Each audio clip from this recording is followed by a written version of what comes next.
Good afternoon, children, and once more, all of you, welcome to your English class. I hope that you all would be fit and fine and taking care of yourself and your family members.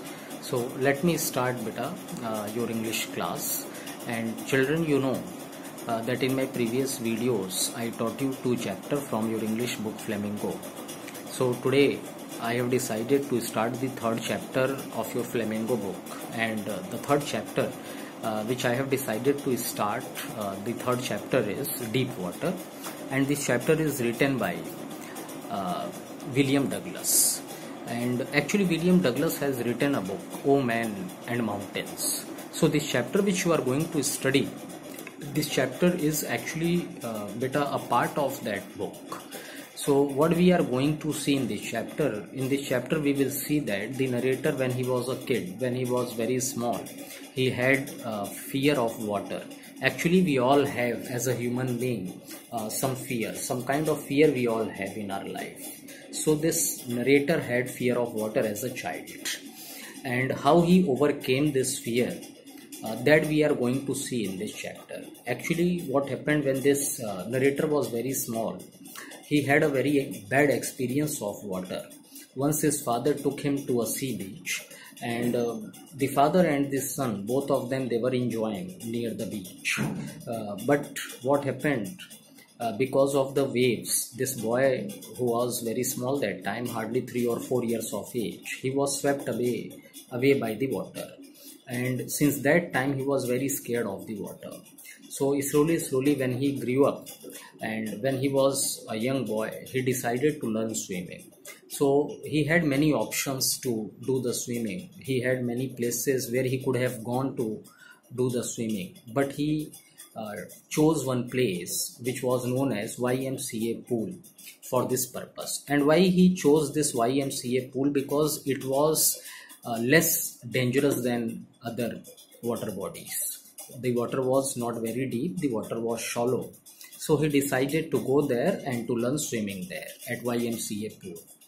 So again he had a very bad experience at YMCA pool also. What was that bad experience? Actually what happened, one day when he reached the YMCA pool, he found that he was alone there and people were not there. So he thought that he should wait for some time, and when people would come, then he should start practice. So, but what happened?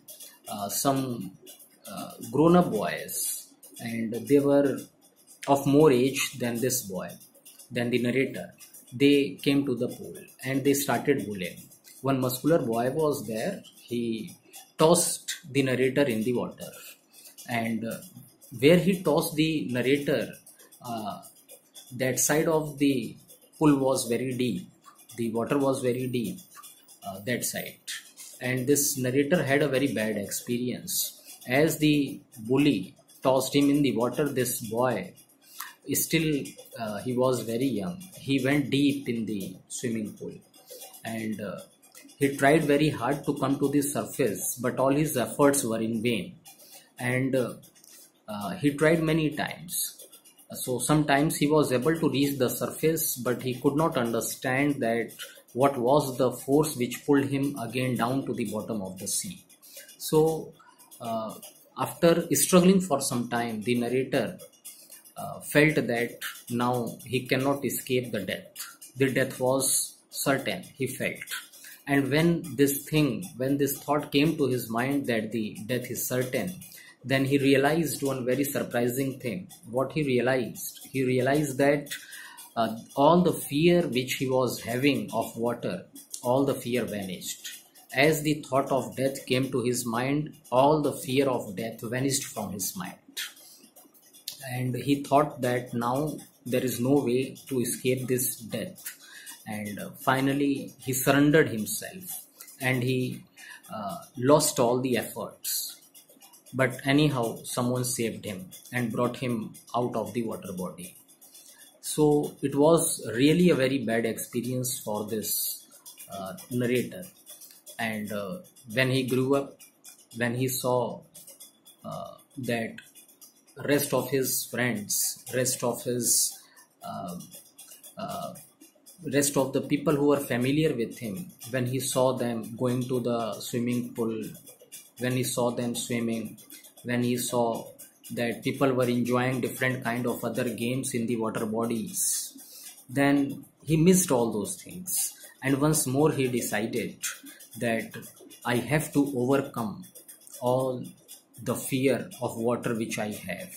And for this purpose, he hired one instructor, and with the help of the instructor, this boy learnt a lot of things. And slowly, he not only became a swimmer, he became a perfect swimmer. So, in this way, with the help of the narrator and by his firm determination, this boy was able to overcome the biggest fear of his life. So, children, this chapter gives us a very important lesson. And what lesson we get from this chapter? That if we determine, if our determination is firm, then we can overcome any kind of fear. Like the narrator of this story, he too had the fear of water, and because of his firm determination only, the narrator was able to come out of this fear. The narrator was able to overcome this fear. So thank you, children. In my next video, I will tell you some more things about this chapter, and through PDF I will give you the notes, the question answers, and keep writing the question answers in your copies. Thank you.